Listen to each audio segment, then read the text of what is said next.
Hey, welcome to Northern Soul. Today I'm going to show you how to make my version of number one chili. That's right. To me, in my mind, it's the best chili in the world. And what makes it really good, and you'll probably, why I'm doing this, usually I won't share this sort of recipe, but I'm like, whatever, got to help the kids out. So for those of you that want a great tasting chili and you can pretend you made it, or just send them my way. Number one, taste. Taste is paramount for a great chili. Number two, dead easy to make. It's off the shelf stuff. It's not like completely from scratch. You just need some cans of stuff and that, and you just kind of put it together. And I'll show you exactly how to do that from start to finish. Number three, you can make a vegetarian version. You just skip the meat. It tastes pretty much the same. A lot of it has to do with the spices, so it gives it that flavoring. So you can have a vegetarian version. So those of you stick around, if you're into that, those meat lovers like myself, you're gonna need meat, ground beef, and also there's nothing weird in it. There's no weird ingredients. That's one of the things I find that just kind of ruins chilies. And that's why my mom's chili is like number two now, because she just started. This is her recipe, stole it from me, ma. But basically, she done goofed by adding weird stuff to it. I'm like, leave it out. No big bean things that are basically like just floating potatoes that look like beans, or mushrooms, or any of that weird stuff. Like, just leave it out. You don't need it. So this is very simple, very easy, cost effective, pretty cheap. You can feed an army, and it also, if you make a bunch of it, and I'll show you how to make different amounts. You can freeze it. You can like save it for later, so you can have some, great for leftovers. You just put it in the freezer in Tupperware or whatever. Pull it out when you want it, and great winter, that sort of thing. Really hearty sort of meal that you won't be hungry for a good long time, for weeks at least. That might be a little bit of an exaggeration. Let's go through it. So I'm going to go through the rest of the ingredients so that you can now make a checklist before you go to the grocery store, and then grab all the stuff, come back, you pause it, and then just come back or just rewatch it or whatever. And I'll show you how to cook it with all the tips and tricks. So we got meat, ground beef. I like lean ground. I got veal in this case, because that's what they had in a pandemic. But veal's the way to go if you can swing it. It's a little bit more expensive, but whatever. It's tasty. You're not going to really taste it, so you just get normal ground beef. Whatever you dig. This is about half a kilogram. Usually get about just over half a kilogram. For those of you in the States and stuff, that's about just over a pound. So probably a pound, 0.2, 0.5, something like that. If you're doubling the recipe, obviously get a full kilogram, or for those of you, 2.2 pounds, or a little bit more, if you're doubling it. But I'll mention the doublings. Well, I probably don't have to mention it, but I'll give you the tips. So ground beef, number one. This I just pulled from the freezer. So if you're wondering, if you're reading those keen-eyed amongst you, you're probably like, hey man, no, best before date's not right. Don't worry about that. What else we got here? Pepper. You're going to need some ground pepper. I like the ground stuff because it's more fresh. You're going to need some salt. I got Himalayan salt, which oddly enough, most Himalayan salt's from Pakistan, but never mind. Also sea salt, fantastic. You get some more, any of the natural stuff. Optional, I like to use coriander seed. It's ground up, so it's grounded. Also, you're going to need some cayenne pepper if you like some heat. If you like more heat, crushed chili. That's right, you get the seeds in that, and then it mingles in the chili, and it'll be hotter the next day, because that's usually not what happens when you're at the bar. But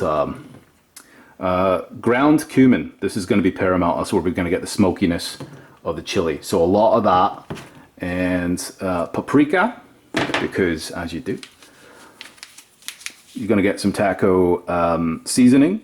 We're going to cheat, and we're going to add that to the beef. We're going to make taco meat, because tacos are amazing. So if you put that in the chili, secret weapon, am I right? Spaghetti sauce, 1 can. This is the larger can. I got this Primo stuff here. Garlic and herb seems reasonable and appropriate.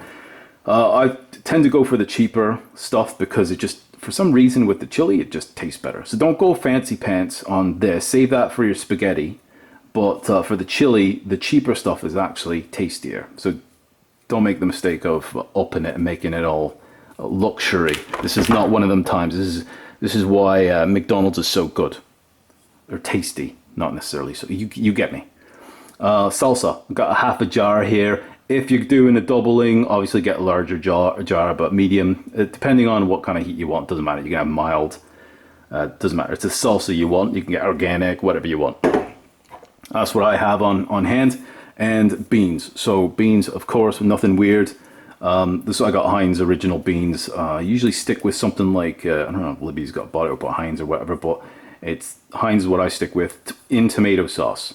The other alternative, which is actually my preferred one, is the deep browned beans in tomato sauce. So just make sure it's in tomato sauce and it's beans with nothing funky. Don't get chili version or whatever. They got like different versions. Just get normal or deep browned beans. This can is about 2 normal size cans. So typically I use so I'm going to use 2 of those, which is 4 cans. For a normal amount, I make usually about 3 normal size cans. So if you double it, you get 6 cans, maybe a taller salsa. You still stick with the 1 spaghetti sauce, and you can double the meat at that point, okay? For those of you that love lots of meat, just double the meat anyway. Vegetarians, leave it out. Don't add silly things like tofu and shit. Just leave that out, okay? Just have it like as is. It's tasty. You don't need it. So we got a pan. We're gonna need a pan. We're gonna cook. We have to brown and cook the meat. Everything else you can eat pretty much raw. And we're gonna need a crock pot as well. I got a crock pot brand, which has got the whole. It's not a fancy pants one. It's just the warm, low, and high.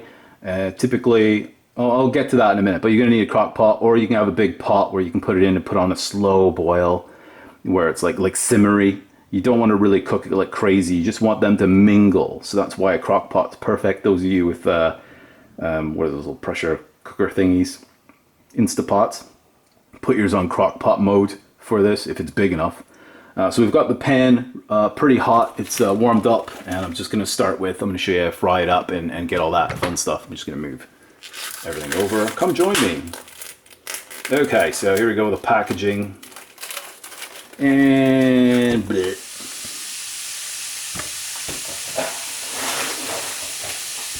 Got to rinse the hands, because as you do. Now that's going to fry up. So we're going to fry that up a bit, get that browned up. I'm not going to bore you with watching 10 minutes of me frying this up. I'll show you kind of like the after effects. So we're going to cook it up. I'm going to smash it up, get it all browned up, and then we'll get to the next step. Alright, so we're frying up the ground beef right now. That's doing its thing, and while that's going on, I've gone ahead and turned the crock pot on high. So typically for high, if you're running on high, I'll cook it for about 2 to 3 hours. Really, you only gotta, it just allows it to mingle a little bit with the flavors and kind of diffuse into every part of it. So that's really what makes the crock pot special to this particular recipe and why it tastes so good. And even the meat later on will go there. So while that's cooking up, also really important to have a dirty stove while cooking. Just makes everything a bit more authentic. So that the crock pot's on high. I've gone ahead and cut open the cans of stuff. Typically I put in beans first because they splatter a little bit. You put it on after, you might get a little backlash and you'll be wearing some of the sauce. So I'm going to go ahead and just dump beans in. And of course it's, no, come on! If you see a lot of my footage on cooking, there's a lot of me fighting with my food for some reason. Alright, that's good. And another big can of beans. That's me making the noise. No, sorry, it's not me making the noise. You get it. It's not real, it's made up sounds. Alright, that's good, I guess. Really pack that in there. Get out! Alright, so as per form, still fighting with my food. Let's go ahead and do the spaghetti sauce now on top. And you're just putting everything together to get the combination. The only thing that's separate is the ground beef. And as that finishes, we'll put that on top and then stir it all together. It'll be amazing. Make sure you get as much sauce in there. Beautiful. Remember when I was a kid, I used to just, spaghetti sauce was amazing. Just like sneak it, just eat some of that as my mom's making spaghetti, like cold. Hopefully that doesn't turn everybody off. As you do as a kid, I guess it's like eating cookie dough or any of that sort of fun stuff. So as I see, this is, you can see the fats are getting into liquid. Just want to break it up so we don't have a big meat omelette, because that's not really our goal here, and we're just kind of browning it. Still a bit pink, so that's going to continue doing its thing. I'm going to add a little bit of water, and probably about a cup of water for those of you measuring. I'm not really a measuring person, but because it's not an exact science, you don't have to be, like, if you get it a bit wrong, it's not, you're not going to really notice it. And of course, adjust to your tastes. Not too much, mind you, because that's what my mom did and she got it wrong. Although being number 2 is not bad.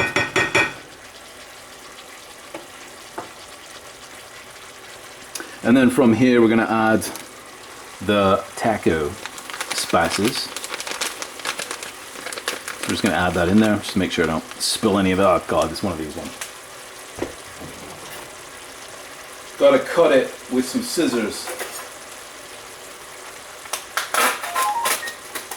Oh, ignore that. Okay, isn't this fun? You should be drinking, by the way, if you're watching this. It's always better with drink. Okay, there we go. We're gonna add that.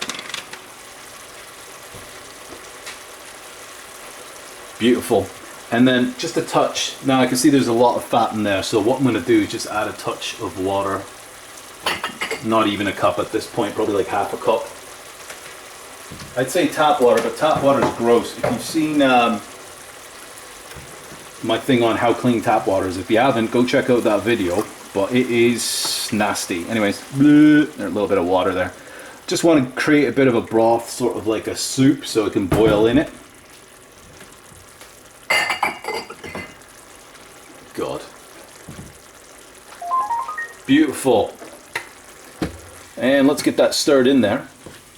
It helps to kind of distribute the spices as well when you have a bit of fluid, so to speak. And you'll know this is done by the time the fluid kind of evaporates or boils off. Help cook the meat as well with the boiling effect. And it keeps it from getting really dry. Not that it's going to matter much, because it's going to be mixed in with all the other stuff in the pot.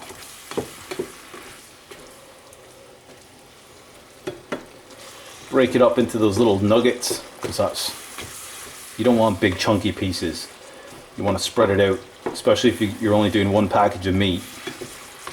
You want it evenly distributed flavor wise. Those of you that are doing vegetarian, you can absolutely go dump a pack of taco seasoning into the crock pot. So you just skip this instead of dumping it here, because we're trying to get the spice and that into the flavoring profile of that into the chili. Really, really complimentary. So that's just going to boil off. We've got our salsa here. I'm just going to open that up. Oh yeah, that's right, did it myself. Pour it into the crock pot. So everything's in there that's liquid. Into the crock pot there.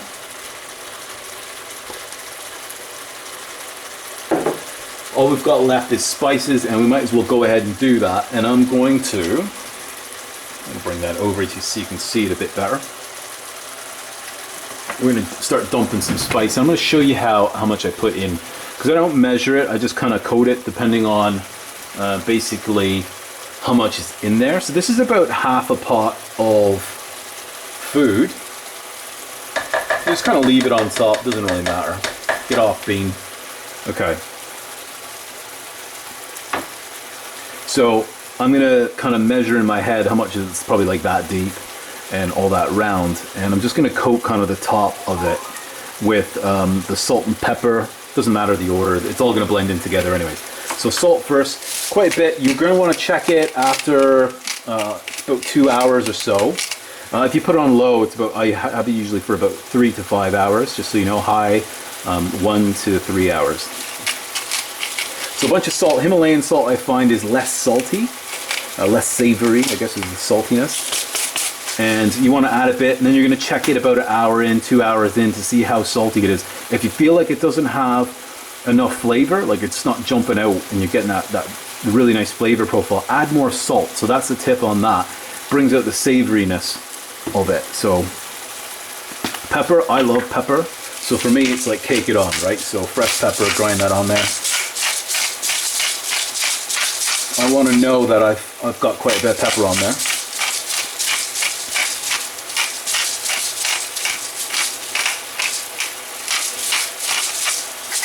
Beautiful.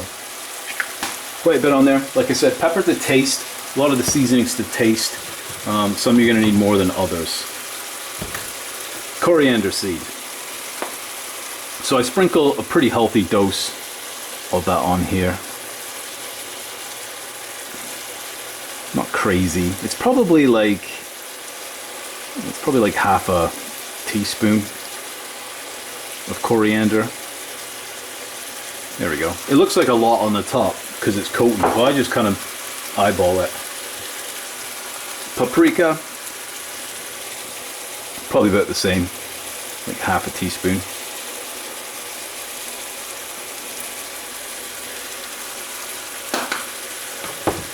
Cayenne pepper, seasoned to how much heat you want. I want a little bit of heat, so I definitely add some, but I don't try to go too crazy.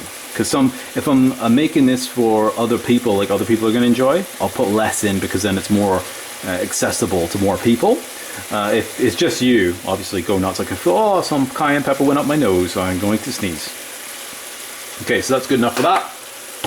I know that I'm going to be serving this to people that aren't, one likes spicy, one doesn't, so I'm going to skip the crushed chili. But if it was me, definitely add a bit. It makes it hotter as the days go on. So like the first day, it'll be not as hot. The next day, it'll be like super, super hot. Or not super hot, but it'll be hotter as it mingles and it diffuses in the chili. So I'm just stirring up the ground beef, make sure it's not sticking to the bottom of the pan. Still got it at about a medium heat, so out of 10, it's like a 5.5 or a 6. And I'm just trying to boil off all the oil. So I'm not going to drain it. All that deliciousness, that fat is flavor, as the French say. They probably don't even say that. They say it like foo foo foo foo foo is how they describe. That's my translation. Fat is flavor, so leave it in. So we're just going to boil it off, and then it's going to get a bit browned, and then you'll know it's ready, and then you just toss it in there. So I just checked on that. That looks good. Still fluid in there, so we're going to leave that simmering. What haven't I put in yet? The most important, cumin. Cumin powder. Do not neglect the cumin powder. You want to put in probably a couple pounds of this. So I'll get about 4 more cans of this and put it in. Just kidding. That's not a real thing. Coat the top end of this thing with this. I don't know how much this is. Probably like a full heaping teaspoon or so. Maybe don't go too crazy on your first go. And if you dig it, then add more. But I'm not gonna empty this, but it's quite a bit in there. Okay, that's good. I'd probably say maybe not a heaping teaspoon, probably like a full teaspoon, maybe a little bit more than that. Slightly heaping. Let's say a C cup of, or maybe a B cup of teaspoon loveliness.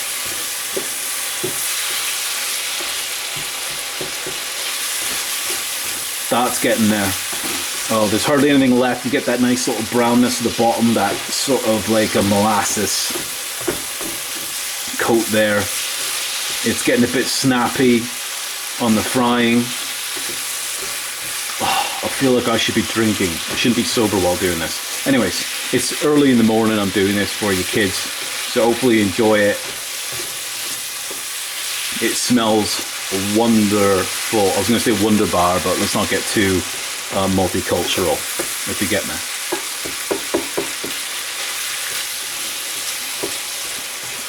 Beautiful. Okay, so I'd say that's probably about done. You can see there's hardly any residue or any sort of like liquid left.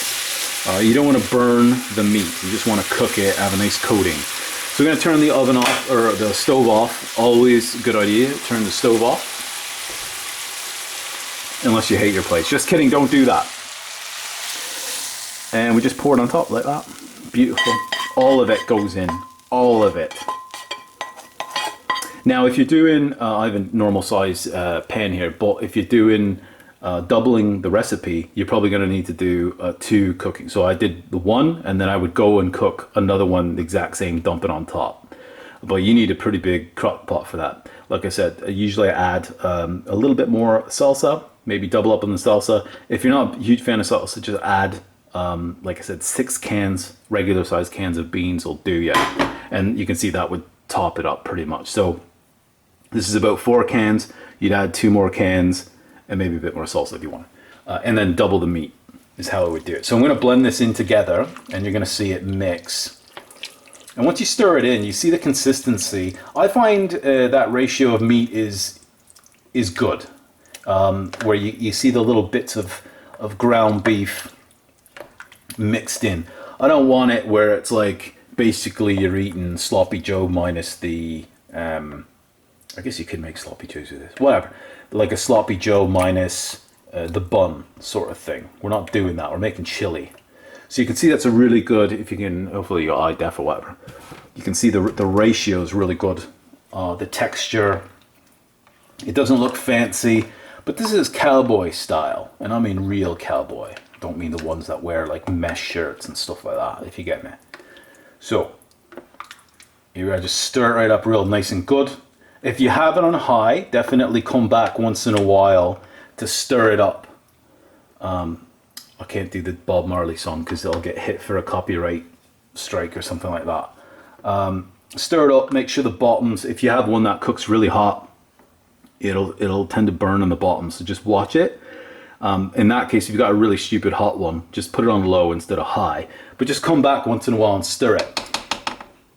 Okay, so I'm going to tap all that goodness out of there. We're going to put the lid on.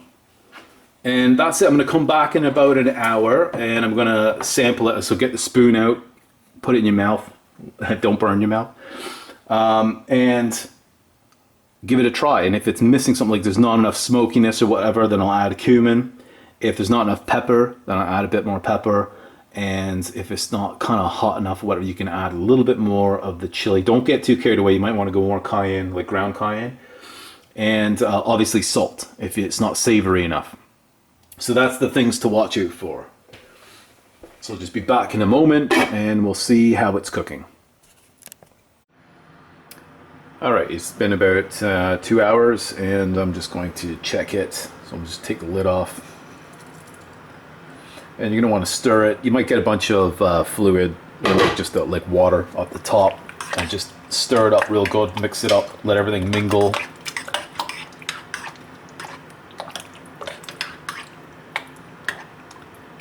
Just like that. And I'm just going to try some of this.